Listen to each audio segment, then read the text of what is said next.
नमस्कार दोस्तों, Mithilanchal express channel में आप सभी का स्वागत है। तो दोस्तों, मार्च 2022 तक पूरा हो जाएगा एयरपोर्ट पर रनवे लाइटिंग का काम।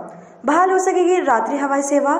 इसके साथ ही साल के आरंभ के साथ दरभंगा एयरपोर्ट पर कायम समस्याओं के समाधान को लेकर एयरपोर्ट अथॉरिटी ऑफ इंडिया के अधिकारी काफ़ी गंभीर हैं।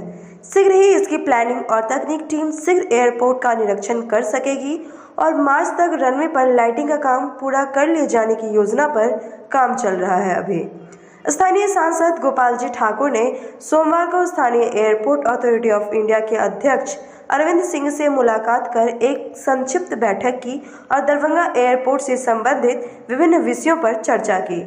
बताया है कि दरभंगा एयरपोर्ट उड़ान योजना का सबसे सफल एयरपोर्ट है और इसे अंतर्राष्ट्रीय एयरपोर्ट के रूप में विकसित करने के लिए स्पेशल प्लानिंग की जरूरत है।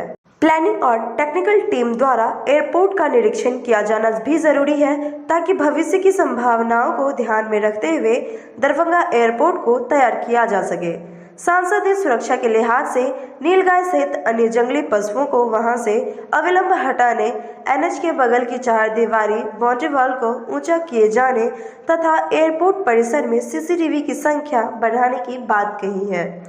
उन्होंने एयरपोर्ट के लिए ये जरूरी बताया है कि जरूरी 31 एकड़ भूमि अधिग्रहण के संबंधित सभी प्रकार की समस्याओं का समाधान करते हुए जमीन अधिग्रहण की प्रक्रिया को यथाशीघ्र पूर्ण करने तथा एयरपोर्ट पर उपयुक्त पार्किंग की व्यवस्था करने सहित कर्मचारियों की संख्या को भी बढ़ाने की बात कही।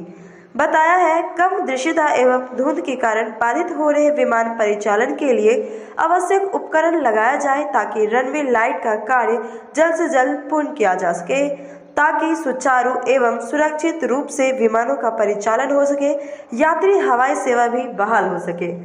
तो दोस्तों, ये था हमारा आज का अपडेट और इसी के साथ हम लेंगे आपसे विदा। साथ ही दरभंगा की लोकल खबरें एवं दरभंगा एयरपोर्ट से जुड़ी हुई तमाम खबरों के लिए आप हमारे चैनल के साथ बने रहें। फिर मिलते हैं नेक्स्ट वीडियो में एक नए अपडेट के साथ। तब तक के लिए शुक्रिया।